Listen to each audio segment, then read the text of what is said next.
네 복음서 모두에서 예수님의 생애 마지막 주일에 발생한 사건들을 기록하고 있으며 각각의 저자는 예루살렘에서의 한 주일이 어떻게 시작되었는지를 알려주고 있습니다. 마태복음은 예수께서 나귀를 타시고 예루살렘으로 들어가는 순간 하나님의 예언 성취가 이루어졌다고 얘기하고 있습니다. 호산나 다윗의 자손이여 찬송하리로다. 주의 이름으로 오시는 이여 주의 이름으로 오시는 이여.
승리의 예루살렘 입성과 성전에서 한 일주일 동안의 말씀 가르침이 있은 후 예수님은 바로 앞으로 다가올 일들을 위해 제자들을 준비시키기 시작했습니다. 6월절이 가까워 예수님과 제자들은 마지막 만찬을 위해 모였습니다. 그때 예수께서는 12 제자 중에 하나가 자기를 배반하리라는 것을 암시하셨고 곧 다가올 그의 죽음이 그를 믿는 모든 자들에게 구원이 될 것이라는 것을 말씀하셨습니다.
식사가 끝난 후에 그들은 찬송하였습니다. 예수님은 어두운 거리를 지나 겟세마네라고 불리는 장소로 제자들을 데리고 갔습니다. 그곳에서 예수님은 베드로, 야고보, 요한과 함께 깊은 고통과 슬픔으로 기도하기 시작했습니다. 아바 아버지여, 아버지께서는 모든 것이 가능하오니 이 잔을 내게서 옮기시옵소서. 그러나 나의 원대로 마옵시고 아버지 원대로 하옵소서.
기도를 마치신 후 예수님은 군병들에 이끌려 대제사장과 빌라도 앞에 섰습니다. 빌라도는 대제사장과 장로들이 보낸 성난 군중들의 외침을 듣고 폭동을 두려워한 나머지 아무 죄도 없는 예수님께 십자가형을 내렸습니다. 예수님은 채찍을 맞으며 두 도둑과 함께 고난의 십자가를 지고 골고다 언덕으로 끌려갔습니다.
우리는 이사야서를 통해 고통받는 하나님의 종에 대해 알고 있습니다. 멸시를 받아서 사람에게 싫은 바 되었으며 간고를 많이 겪었으며 질고를 아는지라. 그는 실로 우리의 질고를 지고 우리의 슬픔을 대신하셨습니다. 그가 찔림은 우리의 허물을 인함이요 그가 상함은 우리의 죄악을 인함이라. 그가 징계를 받음으로 우리가 평화를 누리고 그가 채찍에 맞음으로 우리가 나음을 입었도다.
그 어둡고 슬픈 날이 지나서 제자들은 시리에 빠져 있었습니다. 예수님이 그들에게 일어난 모든 일에 대해 예언했음에도 불구하고 죽음을 당하게 된 자신을 그대로 내버려 두는 예수님을 그들은 이해하지 못했습니다. 안식 후 첫날 막달라 마리아와 다른 여자들이 무덤에 도착했을 때 무덤은 이미 비어 있었습니다. 놀라움과 두려움에 떨고 있는 그들에게 전사들은 기쁨의 소식을 전해 주었습니다. 그는 여기 계시지 않고 그의 말씀하시던 대로 살아나셨느니라.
자기를 낮추시고 죽기까지 복종하셨으니 곧 십자가에 죽으심이라.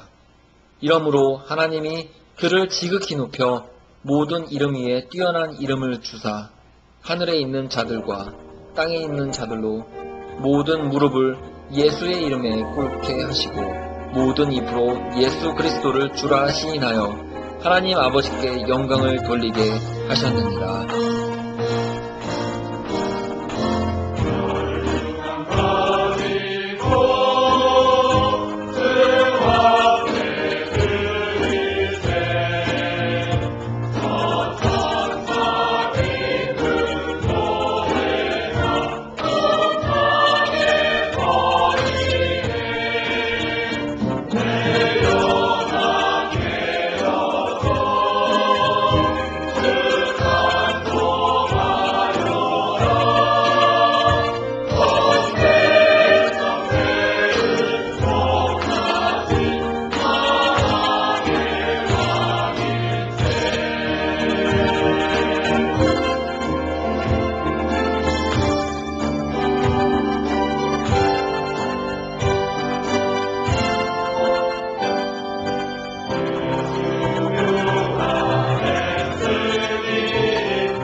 반갑습니다. 오늘은 부활절, 부활에 이르는 삶이라는 제목으로 여러분하고 같이 부활의 의미에 대해서 한번 생각해 보도록 하겠습니다. 찬양대원들은 두 번 들어야 되는데 1부 때도 들어서 저도 찬양을 두 번 들었으니까 자, 성경 본문은 누가복음 19장 10절을 봤습니다. 인자가 온 것은 잃어버린 자를 찾아 구원하려 함이니라 라는 구절인데 언뜻 봐서는 이 구절과 부활절과는 별로 어울리지 않을 것 같지만 한번 어울리도록 만들어 보겠습니다. 제가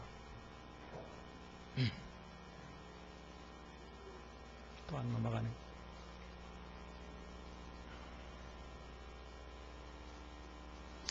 자, 부활은 기독교 신앙의 서론에 해당됩니다. 이 얘기는 뭐냐면 부활이 없었다면 바울도 우리 모든 신앙이 헛것이라고 그 말씀을 하셨고, 실제로 부활 때문에 교회가 생겨났고, 그리고 우리 기독교인들이 신앙생활을 할 수 있는 것입니다.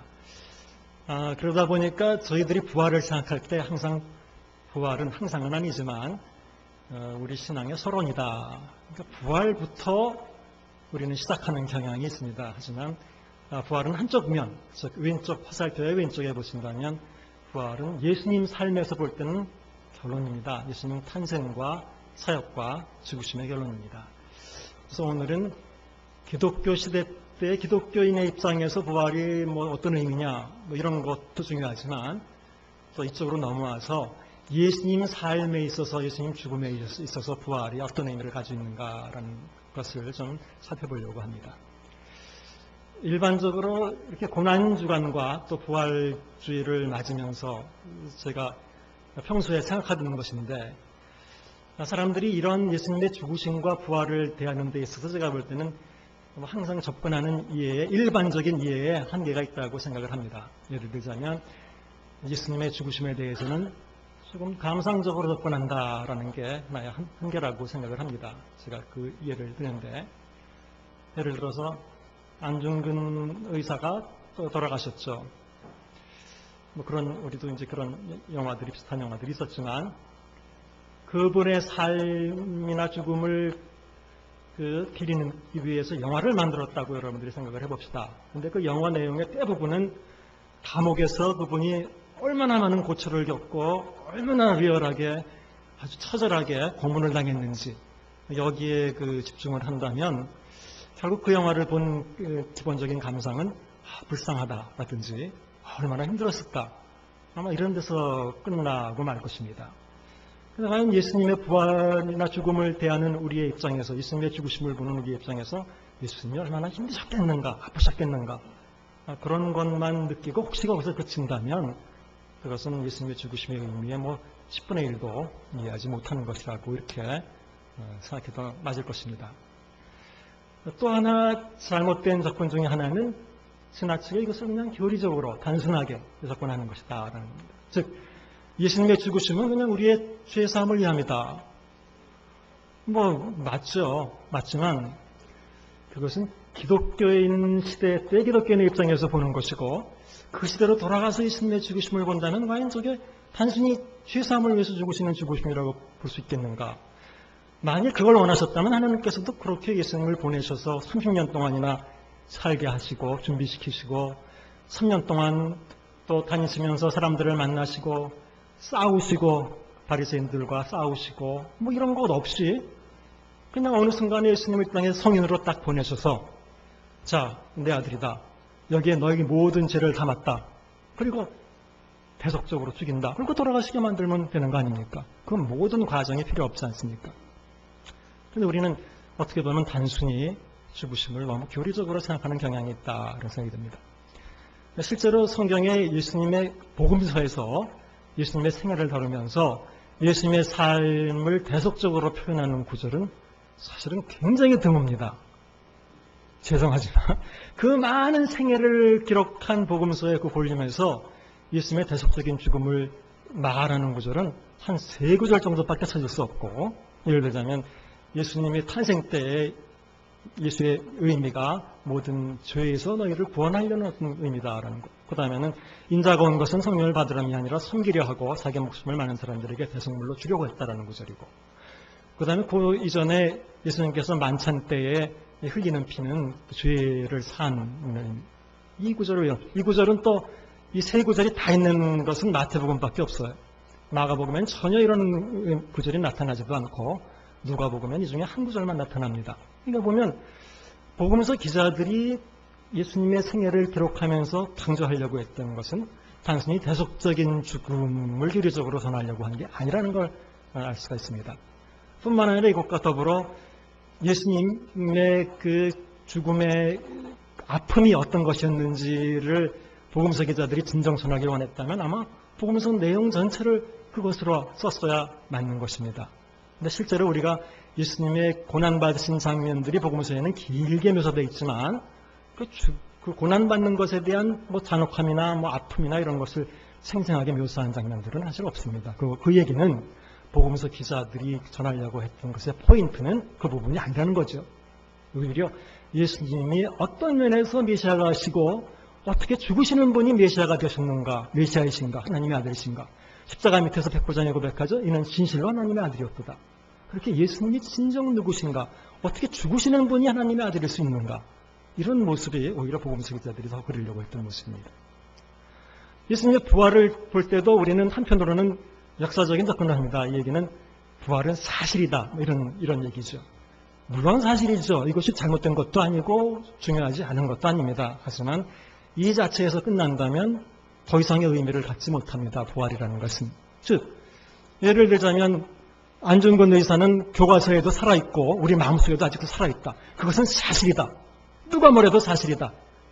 여러분들이 그것만 외친다면 그것이 과연 안중근 의사의 죽음을 의미 있게 받아들이는 그 모습일까요? 아닙니다.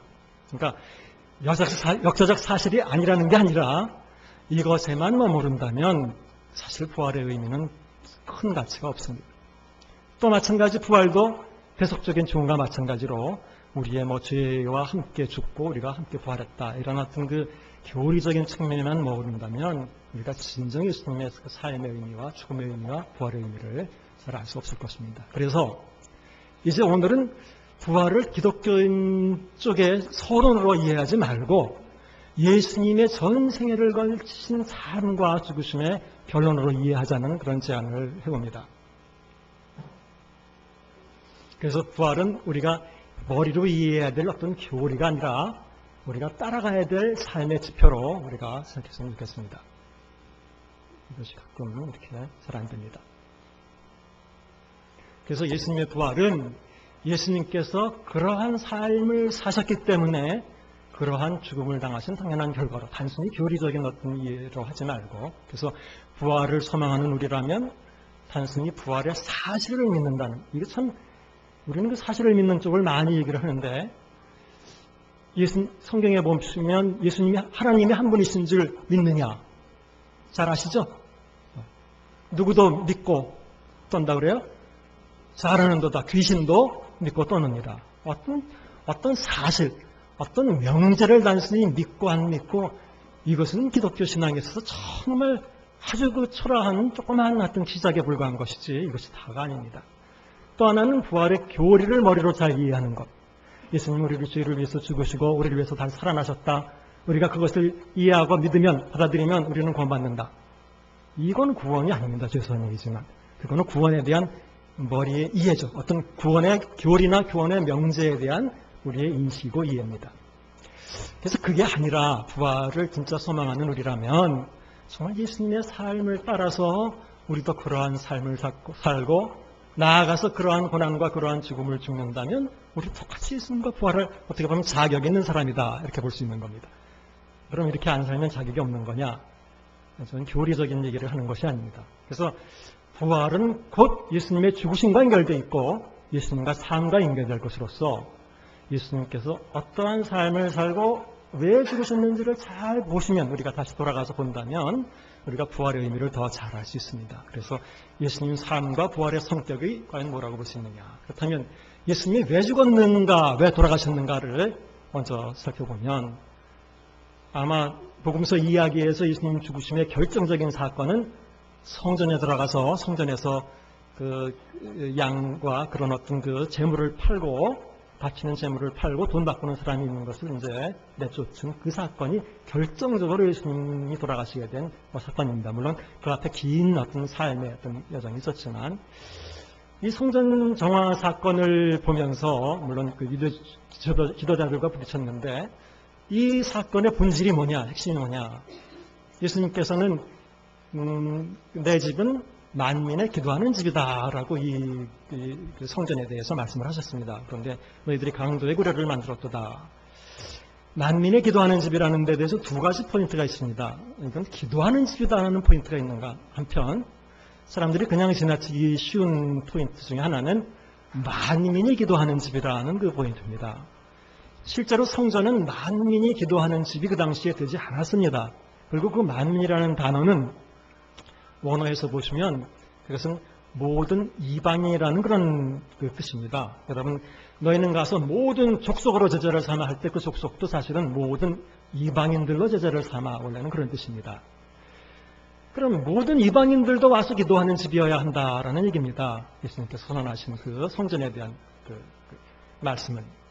그런데 과연 성전은 이방인들이 기도하는 집이 아니었습니까? 네, 이방인들이 기도하는 집이 아니었습니다. 이방인들은 절대로 못 들어갑니다. 성전에 어떻게 들어갑니까? 오히려 성전 밖의 뜰에 벽에 2 이상 이방인들이 들어오면 이방인들 죽는다. 이렇게 경고문이 써붙여 있었고, 또 성전에 들어오면 성전은 계속해서 그 차별을 두는 어떤 그 막이 있었습니다. 그래서 이스라엘 사람들은 다 그 다음에 들어올 수 있지만, 그 다음에 여인들의 뜰, 그래서 여자들은 거기까지밖에 못 들어가고, 그 여인들의 뜰에 이제 성전 헌금궤가 있었고 그랬었는데, 그 다음에 더 지나가면 이스라엘 남자들이 들어가는 뜰이 있었습니다. 거기는 이스라엘 남자들밖에 못 들어갑니다. 여자들 못 들어갑니다. 이스라엘 여자들이라도 못 들어갑니다. 그 다음에 그 다음 칸은 또 제사장들만 들어갑니다.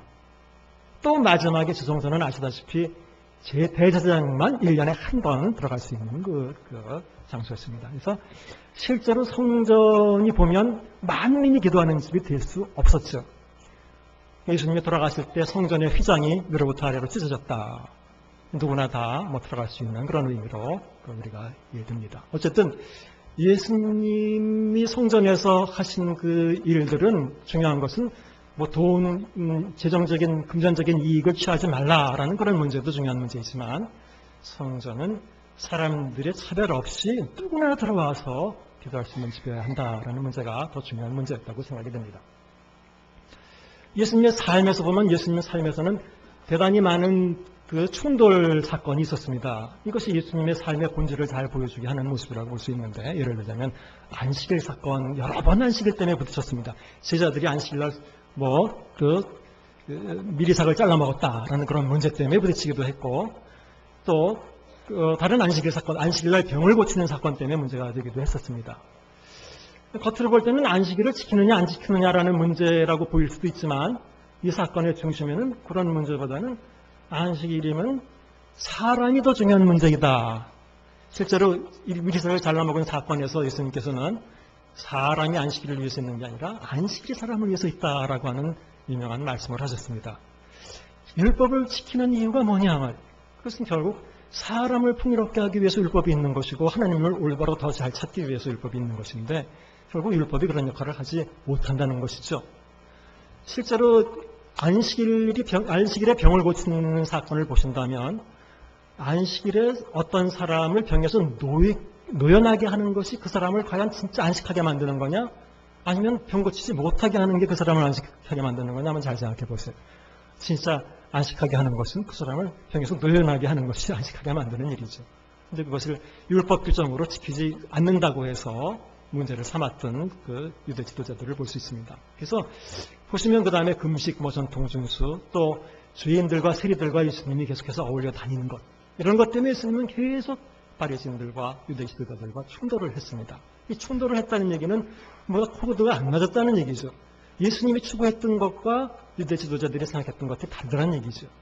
그래서 다시 한번 말씀드리지만, 잘 보시면 단순히 예수님께서는 안식일을 이렇게 지켜야 된다, 저렇게 지켜야 된다라는 율법 준수에 있어서 문제가 된 것이 아니라, 예수님의 마음속에는 율법을 잘 지키느냐 안 지키느냐라는 문제보다는 이것을 통해서 사람이 실제로 하나님 앞에서 올바로 신앙생활을 잘하는데 이것이 도움이 되느냐, 풍요로운 삶을 가져올 수 있느냐, 또 자기만 풍요해질 뿐만 아니라 다른 사람도 함께 같이 이런 풍요로운 삶을 살 수 있느냐 없느냐, 이런 문제가 더 예수님 삶에서는 중요한 문제였다라고 하는 것을 알 수 있습니다.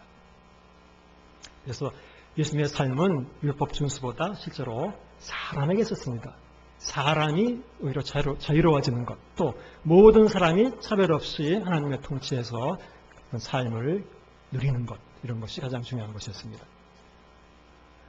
예수님의 사역의 가장 큰 걸림돌은 결국은 율법과 정결법 자체가 아니라, 율법에 근거한 차별이나 멸시를 통해서 잃어버린 자들이 양산됐다는 것이 그 문제입니다.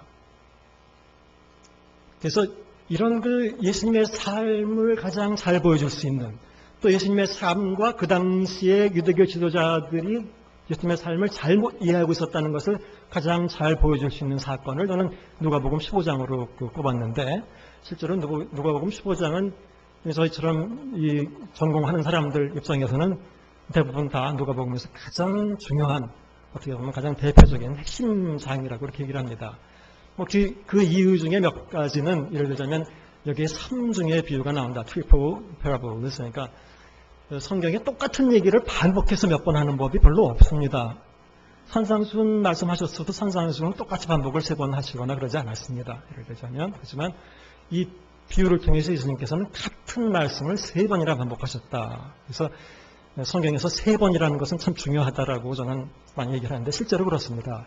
예수님이 베드로에게 내가 나를 사랑하느냐 3번 물으셨고, 또 베드로가 예수님을 3번 부인했고, 뭐 이런 식으로 3번이라는 게.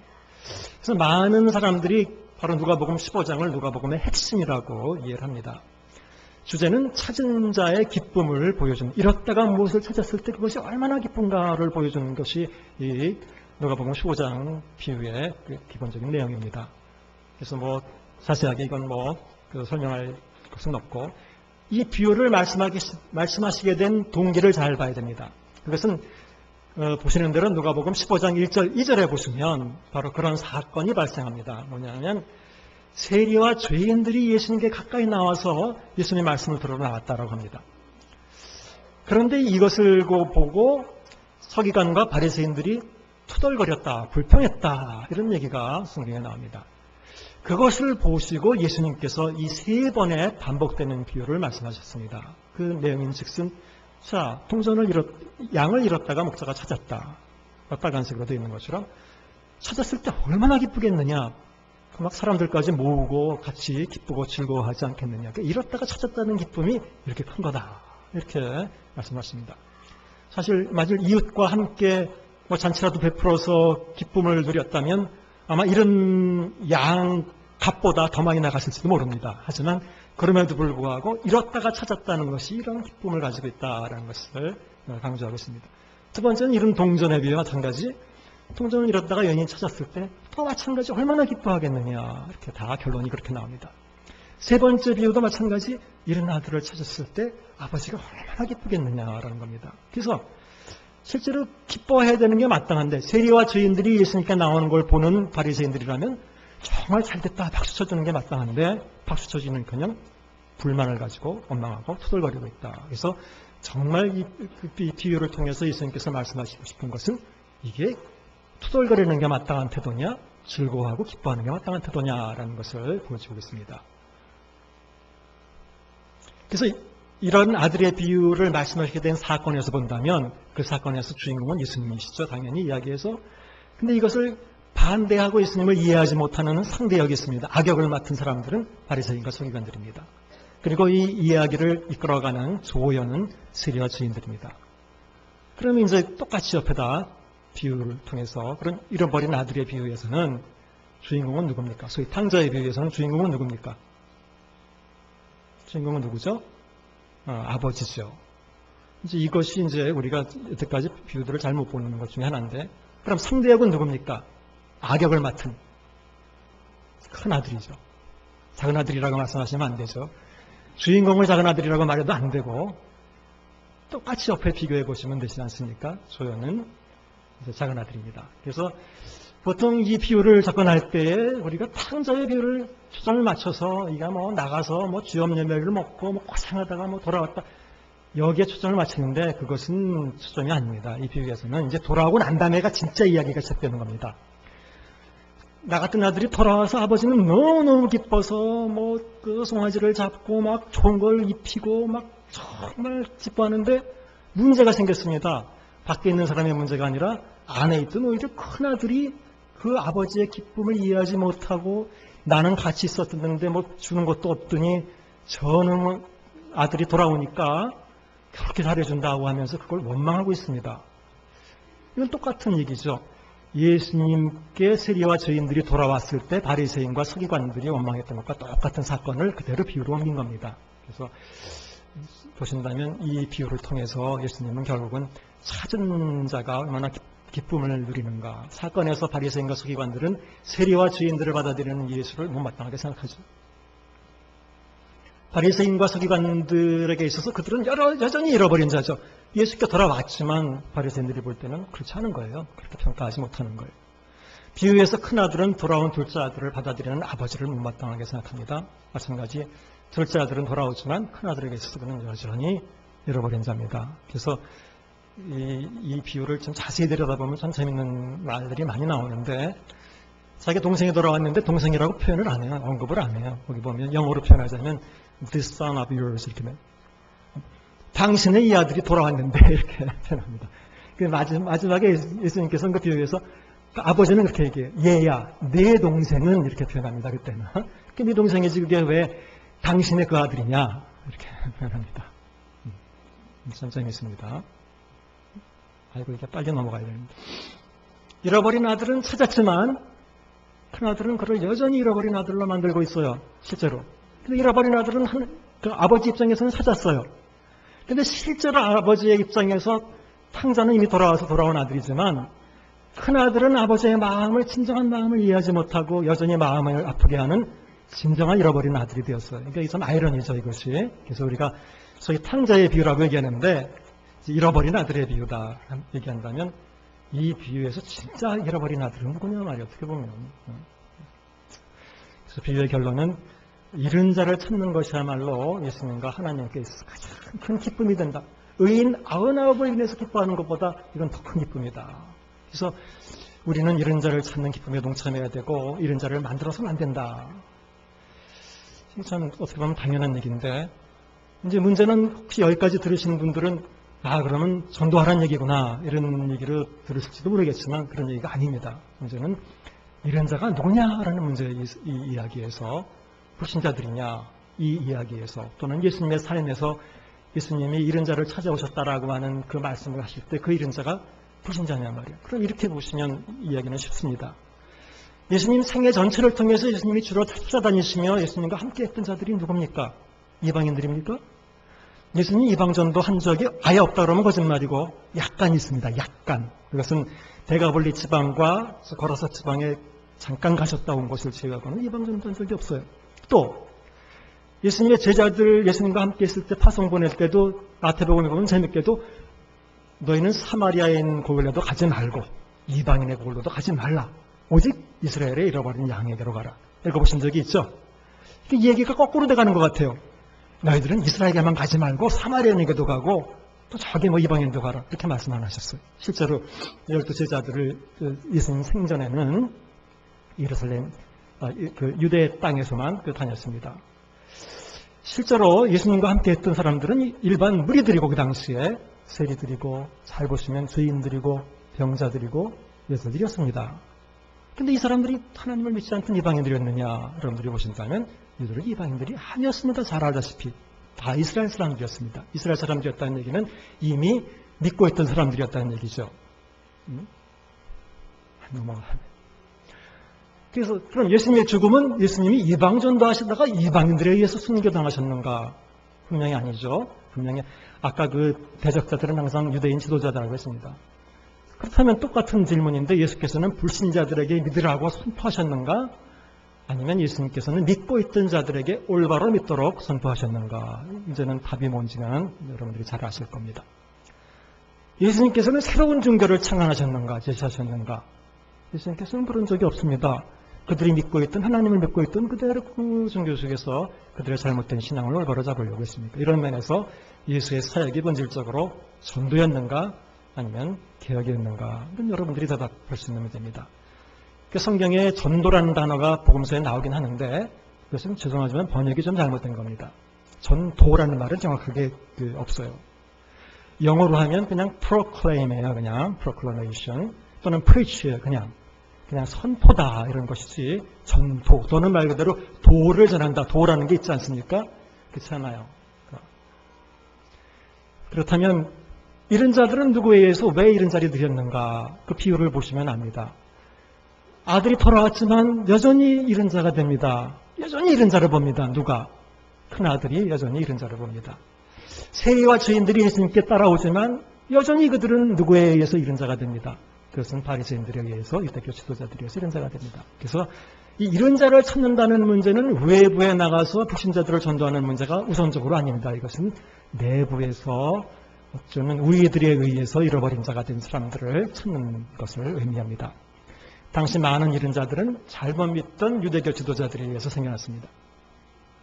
예수께서는 우선적으로 잘못 믿던 자들을 올바로 인도하시고 또 그들에 의해서 소외되었던 자들을 찾으려고 하셨습니다. 우선적으로라는 말은 먼저 이방인들에게 하신 게 아니라 먼저 내부에 믿는 사람들의 잘못된 것들을 지적하셨다는 겁니다. 예수께서는 이런 과정에서 지도자들과 충돌하셨고 또 그들은 예수님을 죽였습니다. 예수님의 잃은 자들에 대한 관심과 사랑, 그런 삶은 이런 예수님과 그 당시 사람들의 충돌의 가운데 중심에 있고 결국은 이것이 예수님을 죽으심에 이르게 했고 결국은 예수님의 부활에 이르게 했다라고 우리가 볼 수 있습니다.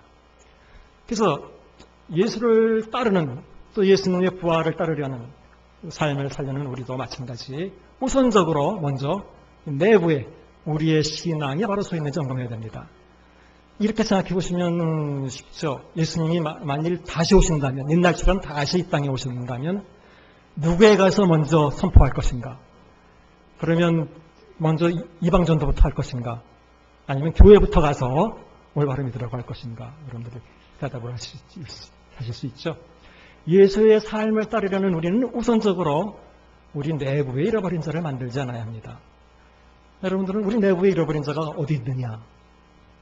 다 믿는데 하지만 잃어버린 자들이 있죠. 개인적으로 잘못 믿는 거, 개인적으로 잘못 믿거나 잘 믿는 거 뭐 이런 것도 문제이지만 그것과 함께 나의 믿음 때문에 나의 잘못 믿거나 잘 믿는 것 때문에 다른 사람들을 본의 아니게 잃은 자로 만든다면 그것은 또 더욱 큰 문제입니다. 그래서 이런 삶에 있어서 가장 위험한 요소들 중에 하나는 재밌게도 먼저 단점이 나온 게 아니라 나의 장점, 좋은 환경, 좋은 신앙, 열심, 철저, 깔끔함 이렇게 예를 들었는데 여러분들이 요즘 우리 교회에서 하는 그 율법주의에 대한 문제 또 자기의에 대한 문제 이런 게 다 연결되는 얘기죠. 바리새인 그 세리와 바리새인의 기도에 비유해서 바리새인의 문제는 나는 저 불이 톳에 가을만한 자 같지 않아서 감사합니다. 그렇게 얘기했죠. 나는 일에 2번씩 금식하고 소득에 11절로 드립니다. 실제로 그렇게 살던 사람입니다. 바리새인들은. 율법적으로 문제가 하나도 없어요. 오히려 너무 율법을 더 지켜서 문제인 거죠.